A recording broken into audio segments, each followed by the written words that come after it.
রাজশাহী মহানগরীতে ফের মেয়ে নিয়ে আটক নাসিরউদ্দিন নামের এক পুলিশ সদস্য। বৃহস্পতিবার মধ্যরাতে রাজশাহী মহানগরীর মতিহাট থানার তালাইমারি বাদুরতলা নদীর ধার এলাকায় ওই পুলিশ সদস্যকে আটক করেছে এলাকাবাসী। তবে পুলিশ সদস্য এবং নারীর দাবি তারা গত 1 বছর আগে মৌলভীর কাছে কালমা পড়ে বিয়ে করেছেন। তবে বিয়ের কোনো বৈধ কাগজপত্র বা কাবিননামা নেই বলেও স্বীকার করেছেন তারা। আচ্ছা বাবা শোনো, ভয় পাওয়ার কিছু নাই। এই আচ্ছা আচ্ছা আর বেরবে না।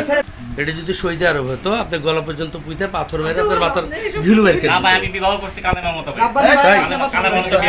আচ্ছা যদি সেটা হয় তাহলে দেখা কালেমা করে বিবাহ করতে। এটা তো আমার আছে নাকি? আচ্ছা 1 বছর হলো বিয়ে করেছো, 2 মাস ধরে এখানে আছো। মিলন তো মোড়ের পরে দোকান। মিলন তুমি কি জানো এরা স্বামী স্ত্রী? না মিলন ভাই জানবে কেন? আমি ওই মসজিদে নামাজ পড়ছি, ওই মসজিদে সবাই জানে। কোন মসজিদে? এই যে আপনার আহলাদি। আচ্ছা যে জানে তাকে আপনি রাখেন। আহলাদি মসজিদে যাতায়াত করছি আমি বলি কেউ জানে না, দুজন সাক্ষী ছিল, কালেমা পড়েছি কিন্তু কাবিন হয়নি। এখন আপনারা কি বলেন? এরপর ক্ষুব্ধ স্থানীয়দের হাত থেকে রক্ষা করতে মতিহাট থানা ওসিকে ফোন দিয়ে জানানো হলে তিনি ঘটনাস্থলে পুলিশ পাঠিয়ে দিয়ে তাদের উদ্ধার করে থানায় নিয়ে যান। আমি কাজী অফিসে বিয়ে মুখে মৌখিক বিবাহ। না তার পরিবারের সাথে মিশে আমি কথা বলে বিবাহ করছি। আরে ভাই আপনি আইন শৃঙ্খলা বাহিনীর লোক, আপনি জানেন না কোনটা বৈধ কোনটা অবৈধ?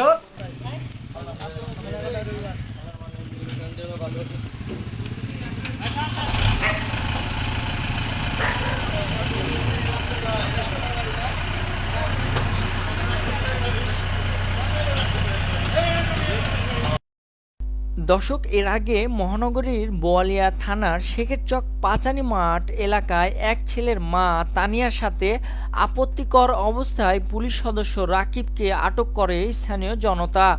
পরে বিকালে স্বামী তালাক দিলে মোটা অঙ্কের টাকার বিনিময়ে বিশেষ আইন পাশ করে একই দিন রাত 11টায় পুলিশ সদস্যের সাথে বিয়ে দেন 24 নং ওয়ার্ডের কাজী সাহেব।